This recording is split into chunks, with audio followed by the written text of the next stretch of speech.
Since I heard the track the first time, I pretty much knew I wanted that at my funeral. So, this was an easy question.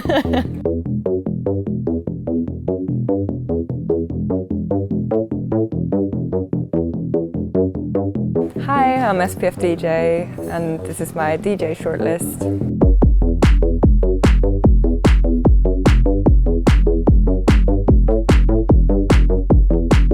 This was a very difficult question because I feel like the vibe of Herrensauna can't be captured by one track. It's rather a blend of lots of different tracks, like a lot of driving techno mixed with more fun stuff. But if I have to pick one track, I would pick Fuego El Diablo.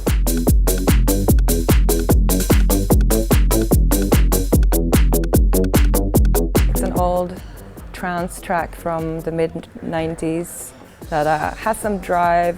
It is sexy, it's fun, it's cheeky, and that very much captures, I think, the fun vibe on the dance floor of the parties. For me, Herrensauna is very much about experimenting with different styles and expressions, and I think that translates to people on the dance floor.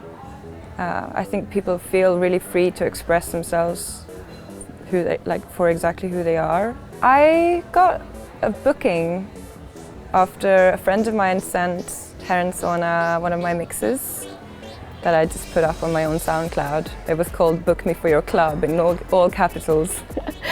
So my friend sent them this mix and they booked me for one of their parties, and then they enjoyed my set, so they booked me again, and then after the third time they asked me if I wanted to become a resident, and of course I said yes.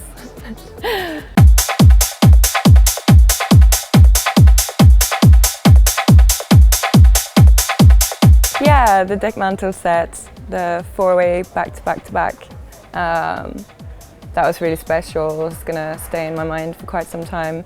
I think one of the tracks that stood out to me is Unreleased, so I can't really say that one yet, but another one that really fit the vibe and kind of switched things up was a track that Cem from Herrensauna played. It's by Marco East, I think it's called The Perfect 6-Minute Ab Workout.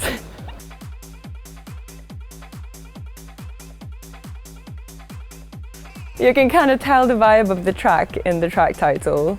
It's hilarious.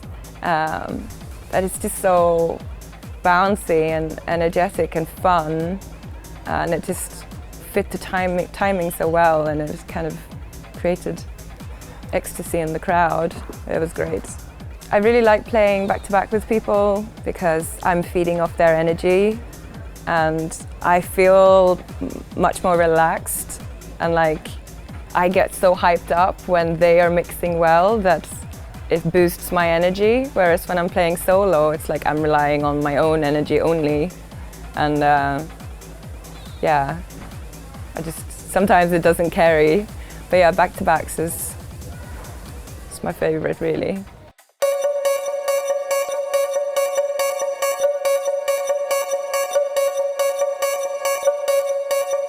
I've been thinking about this, and I think the track that got me into electronic music was Jamie XX and Jill Scott Heron, New York Is Killing Me.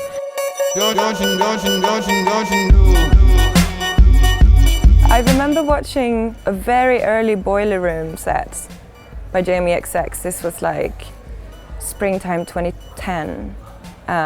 And it was back when Boiler Room, I think it was Boiler Room number 6 or number 8. Like it was one of the very first Boiler Rooms. It's so early that I couldn't even find it on the internet anymore. Like it seems to have been taken down and erased. So I can't even check to make sure. But I remember that Boiler Room, there was no crowd there. It was like a radio studio, and it was just Jamie XX playing and 3 dudes sitting in the background smoking with hoodies on.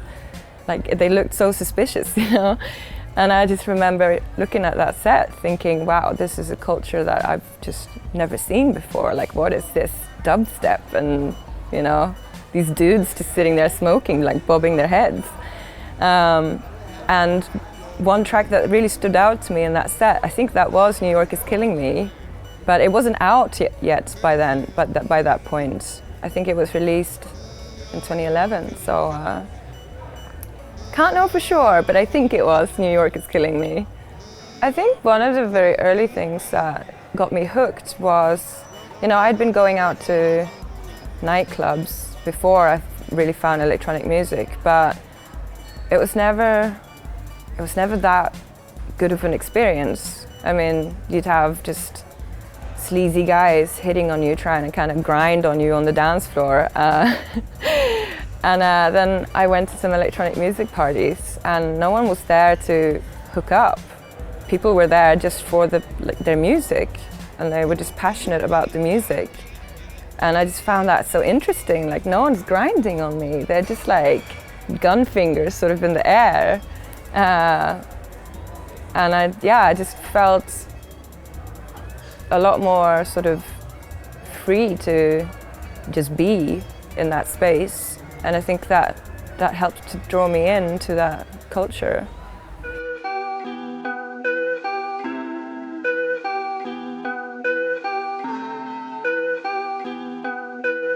I used to listen to techno only at home also, but I somehow have got over that now and have come back to my R&B, alternative R&B days.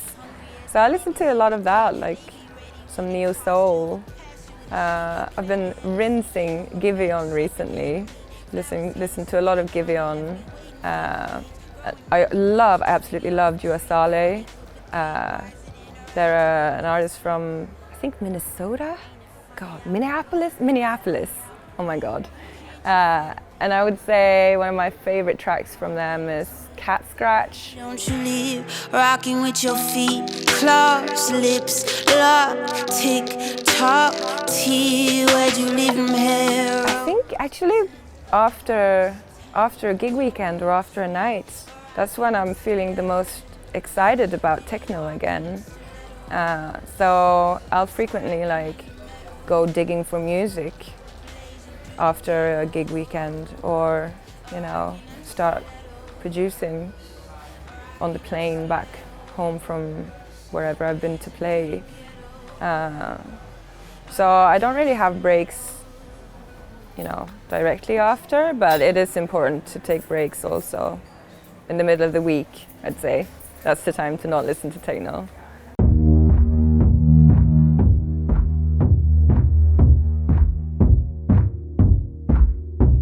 Oh, this one I've known for years already. I came across this track. It's by, how am I supposed to pronounce this? Edberg Schnitzel. And the track is called, what is it now? My memory is terrible. Cushion. It's called Cushion.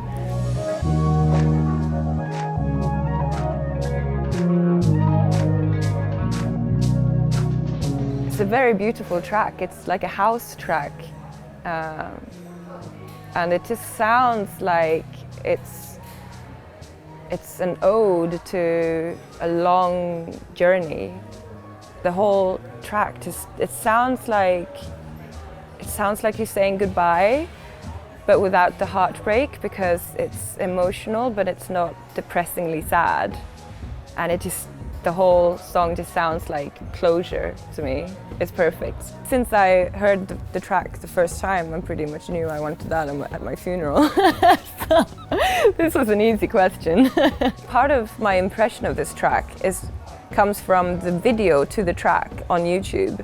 It's hilarious. It looks like a video game. It's like you're sort of on a racing course, but you're on a horse that is galloping, and it just continues to gallop like round this sort of, or maybe it's a train track.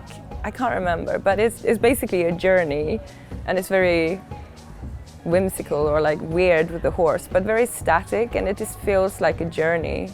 But the melody and like it's very emotional, but not too sad or sentimental. It's just Yeah, I can't explain it. You're gonna have to hear it and maybe you know what I mean.